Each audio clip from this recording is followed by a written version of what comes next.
as someone that the youth were making allegations against. I would say we handed over at least a foot-high amount of material to authorities, and nothing happened. Omaha police now accept that Larry King may have been abusing children. Good morning, Roberta. But its most senior officer claims the evidence was not conclusive. It is certainly possible that Mr. King was involved in illegal acts with children. If there was sufficient evidence of those types of allegations, he would have been prosecuted by the county attorney's office.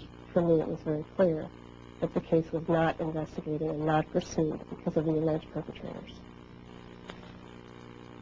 Those perpetrators, named by the children, were some of the richest and most influential citizens in positions of power in the state. Men prominent in industry, politics, the media, even the police. We can only name the ringleaders. Besides Larry King, they were department store millionaire Alan Baer and the celebrity columnist of Omaha's only newspaper, the World Herald, Peter Citron. With the judicial system apparently paralyzed, Larry King spent Franklin's money on courting political influence. $10 million went on jewelry, flowers, and private planes. He cultivated contacts in the inner circles of Ronald Reagan's White House. At his palatial homes, 3 in Omaha and 1 in Washington, D.C., he held extravagant parties for the influential and powerful. His lavish spending bought him a protected life. Larry King was constantly heralded, cheered, applauded in the news media as the great businessman that's helping the poor people, the black community of Omaha. The King's extravagance attracted the attention of the Internal Revenue Service. As a result, on April the 11th, 1988, the Franklin Credit Union was raided and closed by the FBI.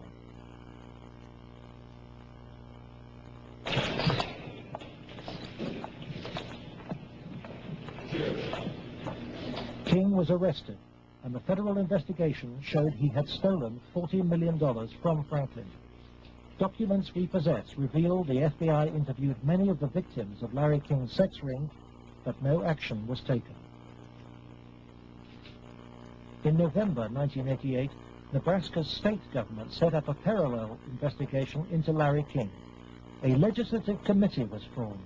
Its chairman was the Republican head of Nebraska's Banking Committee, corn farmer and state senator Loren Schmidt. Immediately, anonymous threats began. I received a phone call on the floor of the legislature. Floor did not identify himself, but he said, "Loren, you do not want to have an investigation for the Franklin Federal Credit Union." And I asked who I was speaking to. They said, "That doesn't matter, but you shouldn't have that investigation." And I said, "Well, why not?" He said, "They will reach to the highest levels of the Republican Party, and we're both for the Republicans." Undeterred, the committee began their investigations, and the money trail led quickly to the original allegations of child abuse. Carolyn Stitt was one of the first to testify. The night before we testified before the legislative committee, I did receive a phone call at home that said, "If you speak, you won't live to regret it." To protect the inquiry, Schmidt's committee hired special legal counsel and full-time professional investigators Gary Caradori and Karen Ormiston. I said, "We do not want you to bring to the committee rumors, innuendos, nothing that cannot be backed up with facts." I said, "Bring to the committee that which we can take to a prosecutor." The investigators found new victims of King's pedophile network, many on the streets of Omaha. The picture they built up was of a large ring of rich and powerful pedophiles, many named the same men as those involved with the Boys Town cases 3 years earlier.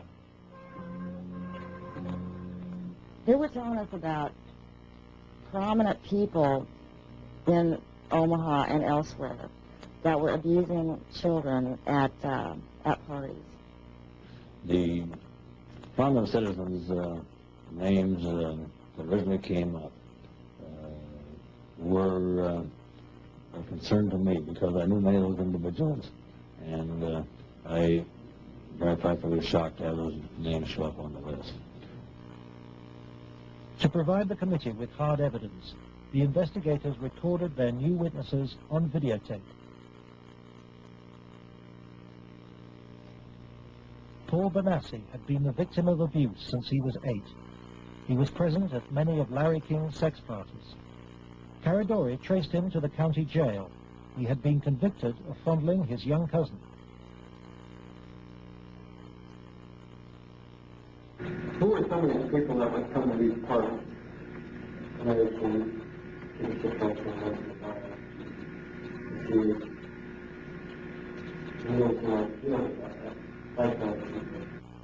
Media personality Peter Citron procured some of his victims from Boys Town. The kids he liked were mainly around the age of about 8 and 13. It was mainly fondling and oral sex with them. He did have some anal sex, but he usually did that with the older kids. The parties involved ever more sadistic abuse. And everything was tied up where, was there anybody else present other than you, Peter Citron? Yeah. Who was that? Millionaire Alan Baer hosted parties for a large number of sadistic pedophiles. Paul Bonacci suffered at their hands. Okay.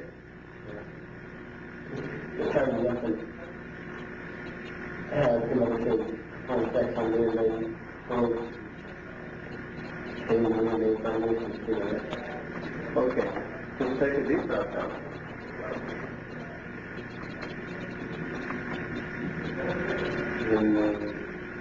And control on it.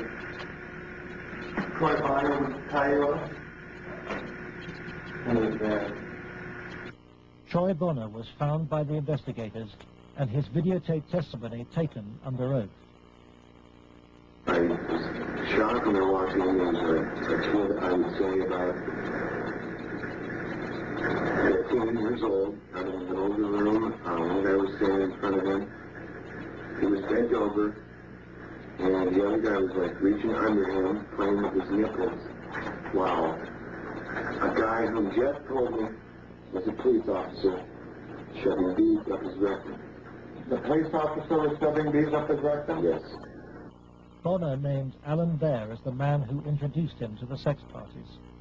Alan Baer was a sick fuck. Didn't care, wanted sex, nasty, I don't even know if you can call it sex.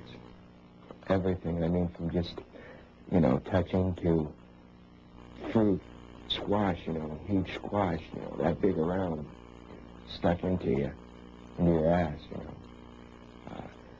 heat things, hot things, poked at you and stuck in you. But the center of the child sex ring was Larry King.